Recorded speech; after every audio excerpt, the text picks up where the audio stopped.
Ja, goedemorgen allemaal. We staan hier in het prachtige Zeeuw-Vlaanderen in Terneuzen. Mijn naam is Martin Stolk. Ik ben een tijdje lang stadsgeest geweest hier in Terneuzen, ook nog wel praktiserend. Ik ben voorzitter van de Hemelkundige Vereniging. Ik ben voorzitter van Museum Schooltijd. En in mijn dagelijks leven ben ik werkzaam bij een groot chemisch bedrijf langs de mooie Westerschelde. We zijn hier staan voor de boerderij de Moffenschans. En de Moffenschans is halverwege 1856 opgericht door de familie De Bruyne. De Bruyne was eigenlijk de schoondochter, schoonzoon van de familie De Zeeuw. Die later ook de Leeuwenhof betrokken hier. En daarvoor, tussen 1604 en 1621, heeft Petrus Honnius hier zijn grote Hortus Botanicus gehad. Het wonder van Europa was hier te zien. Meneer, hoe lang woont u al in de Moffenschans? Ik woon nu ruim 3 jaar in de Moffenschans. En waarom wilt u zo graag in de Moffenschans wonen? Nou, laten we heel eerlijk zijn, de Moffenschans is wel een van de mooiste plekjes in Terneuzen en zeker qua huizen. Ja, het is echt genieten om hier te kunnen wonen. Heeft u veel moeten aanpassen? De Moffenschans is een oud huis en ik denk dat je in oude huizen altijd kan blijven aanpassen of verbeteren. We hebben wel wat dingen aangepast. En we hebben ook nog wel plannen, ideeën voor de toekomst. Maar voor nu zijn we sowieso heel tevreden dat we er kunnen wonen. Is het geen monumentenzorg? Het is wel een monumentaal pand. Het is een gemeentelijk monument. Ja. Dus dat betekent dat je de aanzichten niet... de aanzichten moet je laten zoals ze zijn. Maar ja, je woont ook niet voor niks in een oud monumentaal pand. Wij vinden die aanzichten ook mooi, dus die willen we ook zo laten. Hoe groot is uw gezin? 6. Dus mijn partner en ik en 4 kinderen.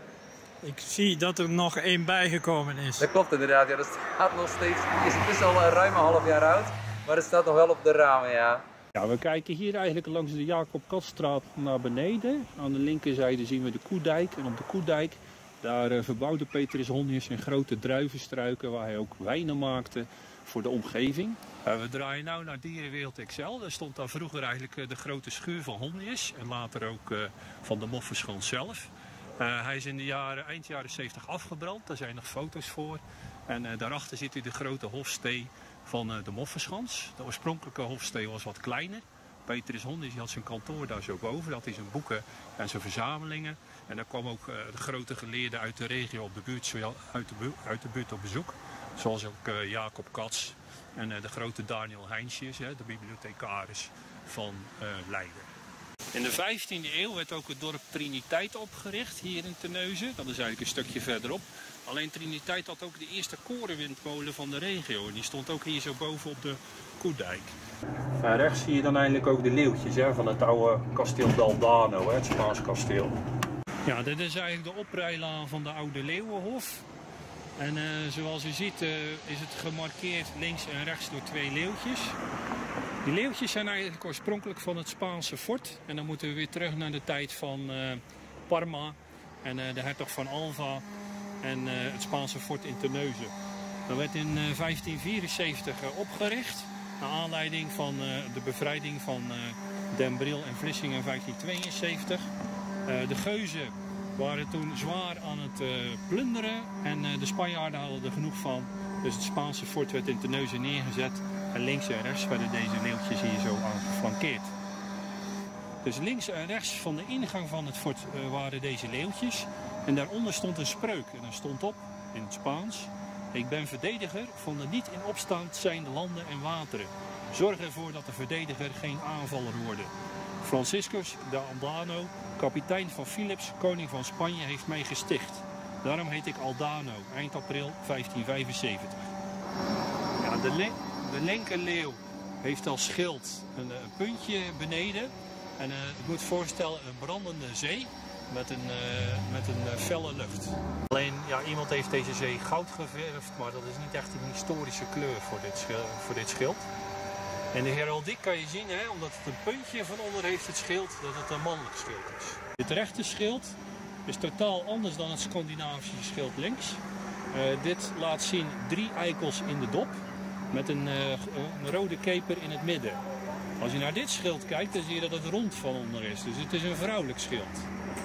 Als je in de heraldiek terugkijkt, dan kom je uit bij de familie van Kate Middleton van Engeland, die dezezelfde schild heraldiek voeren. Maar waarschijnlijk was dat geen familie. Ja, op 18 augustus 1852 bezocht koningin Victoria Terneuzen. Victoria die was getrouwd met Albert van Saxe. En ze kwamen hier langs, de oprijlaan oprijdende. En Albert zei dat de vrouwen hier hem aan Tirolse vrouwen deden denken. Victoria zegt daarbij van ze gingen ons voor in ons huis waar alles blonk en keurig gerangschikt stond. De muren waren alle bedekt met beschilderde tegels. In de mooie kamer stond alles te pronk. Ze dronken erop aan dat we een stoel zouden nemen en enige verse melk drinken.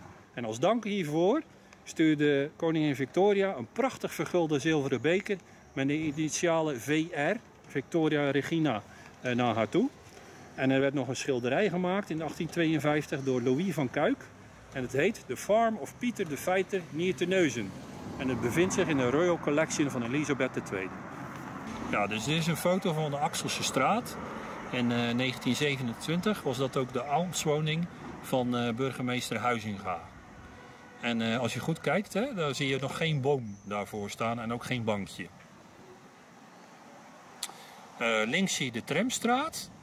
En de Tramstraat ging eigenlijk richting het stationnetje waar we er net geweest waren. En rechts zie je de Axelse straat. En dat gaat eigenlijk richting de Noordstraat op.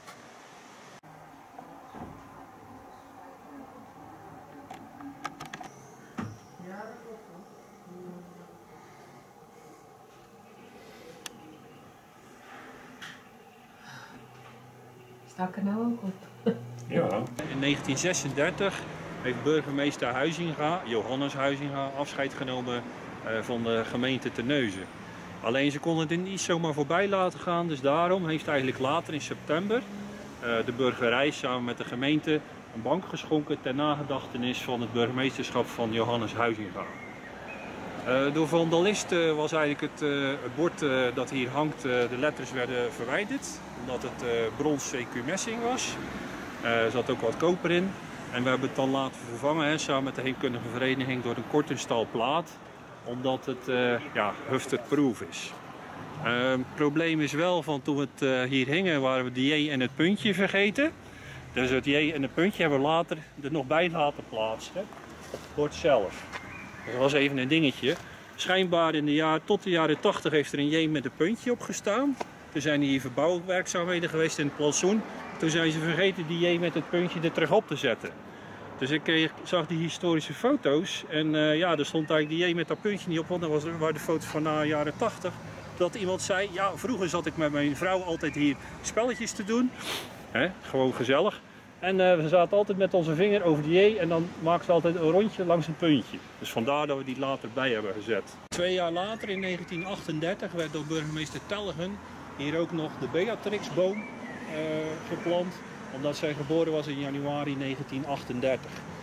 Dus speciaal voor deze bank heeft burgemeester Huizinga, die toen geen burgemeester meer was, is hier nog 3 keer in Leiden geweest om dat beeld te laten maken, dat ter nagedachtenis van hem in Gentse steen neergezet is.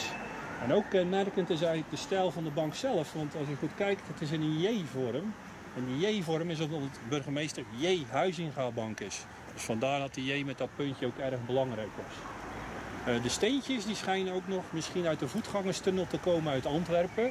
Dat is niet bevestigd, maar de verhalen in Terneuzen gaan er wel overheen.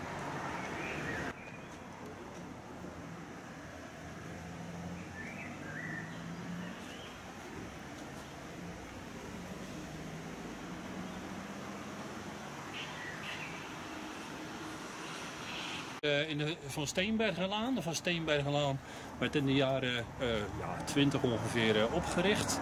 En dat werd eigenlijk door de sociale woningbouwvereniging Werkmansbelang opgericht. Dit waren sociale huurwoningen, het nieuwste van het nieuwste. In die tijd ook gesponsord door burgemeester Huizinga. Hier werd ook de eerste steen gelegd in samenwerking met architect meneer Fey. En op nummer 8 woonde de vermaarde kunstenaar Cornelis Jacobus Huineman. De man die heel veel schilderijen en aquarel heeft gemaakt over Terneuzen en omgeving. En later ook over de Tweede Wereldoorlogssituatie met de Britse troepen. Eigenlijk had hij zijn halve huis vol met schilderijen hangen. Dus zijn vrouw kon zich eigenlijk bijna niet meer keren. En later heeft hij ook het Neuzenmonument geprobeerd te realiseren. Alleen daar werd speciaal nog een unit neergezet hier in het park hierachter. Zodat hij daar verder kon werken, omdat het gewoon veel te veel werd om het allemaal in de tuin en in zijn huis binnen te houden. Ja, dit is eigenlijk van de beeldhouwer Klooster. Is dit de werkman. Die staat hier zo voor het oude belastingskantoor van Terneuzen. Helaas, net zoals met veel gebouwen, is ook de Belastingdienst vertrokken uit Terneuzen richting de overkant. Er hangen nog diverse kunstwerken van tegen het gebouw aan. Waarom op de hoek ook een verzameling van figuren. En bij de hoofdingang het generaliteitsteken van de Staten-Generaal. Ja, dit beeld stelt eigenlijk de hoeksteen voor van het gebouw. Je ziet ook de diverse mensen stenen met elkaar dragen. Er zit ook een verbindingseenheid in, zoals eendracht maakt macht. Dat was ook een pilaar van de samenleving in die tijd en nog steeds. En het heeft in de verre verte ook iets te maken met Oost-Duitse beeldkunst. En de leeuw met de generaliteitsteken in de handen, de pijlpunten en het zwaard in de rechterhand.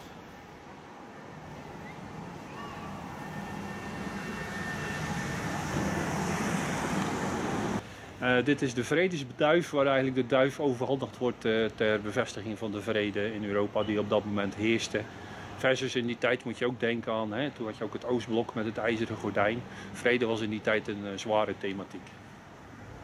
Ja, en het Schuttershof-gebouw, daar was vroeger ook een gebouw waar de Duitse viceconsul zat in de Eerste Wereldoorlog.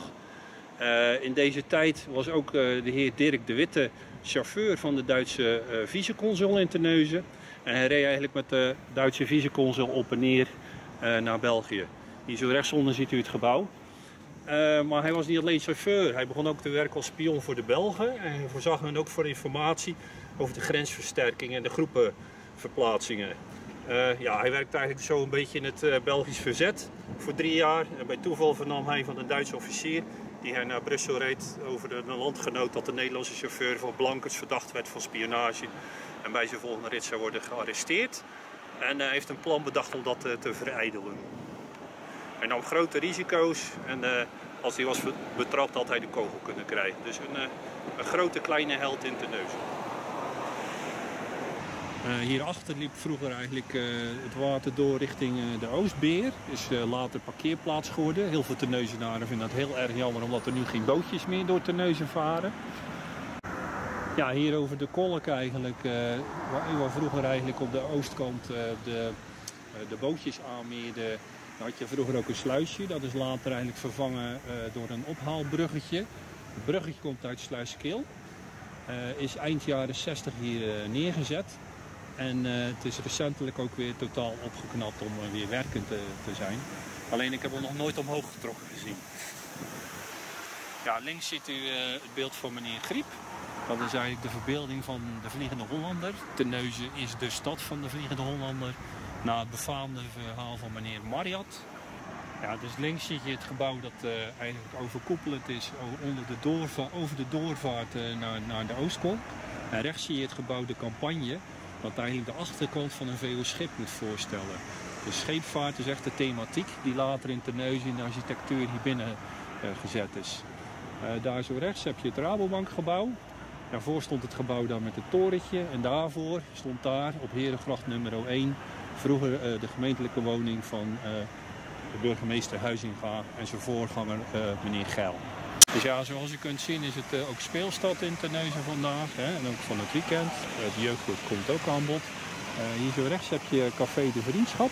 Café de Vriendschap was in 1953 ook een onderkomen voor het Rode Kruis. Toen Terneuzen overstroomd werd in de binnenstad door de zonsvloed.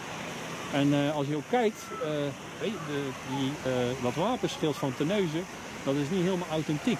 Die sleutel die die leeuw in zijn handen heeft, is eigenlijk de sleutel van Axel, die in 1584 gecommit werd door Willem van Oranje dat hij stadsrechten krijgen. Maar normaal zit die baard van die sleutel naar boven. Maar zoals u ziet, die sleutelbaard staat naar beneden. Met kennisgeving dat de leeuw van Terneuzen, zelfs de baard van Axel, naar beneden in de mond kan innemen. Ja, Terneuzen heeft ook een dichterschilder. In Terneuzen hangen op diverse plekken de diverse schilderijen tegen de muren. Zoals hier ook aan de rechterzijde van de Vriendschap. Dit is een ode aan Jan Lonink, de burgemeester van Terneuzen tot 2021 door Jorien Brugmans. En het gaat eigenlijk over de verbinding die Jan Lonink had binnen de gemeenteraad en de gemeenschap. En daarvan eigenlijk de vaarroute daaraan gespiegeld, die dan nu eigenlijk door Terneuzen gaat met de nieuwe sluizen. En Mechelen-Terneuzen was eigenlijk het Terneuzenke. Dus ook heel veel toeristen vanuit België gingen over Hulst richting Terneuzen. En vanaf daar gingen ze eigenlijk naar het bootje naar Hoedekeskerken. En ook qua aanvoer zat in Bornem. Bornem ligt hier zo onder Temse. Bornem, daar was het kasteel van de familie De Naaier. En dat was een hele grote papierfabrikant uit België. En die vervoerde ook heel grote papierstromen via Terneuzen richting Engeland. Ja, en het Terneuzenke was ook gewoon een uitje, dus de Belgen noemden het ook gewoon het Terneuzenke. Dat was gewoon een begrip in die tijd. Met het comité vanuit de heemkundige vereniging Willem I standbeeld. In Gent staat er een standbeeld van Willem I dat we eigenlijk ook naar Terneuzen willen krijgen. En dat zouden we graag op deze plek willen zetten, omdat hier eigenlijk het kanaal ophoudt. Willem I was degene die de kanaalzone initieerde. En ook de initiator van het kanaal van Gent naar Terneuzen, dat feestelijk in 1827 geopend werd.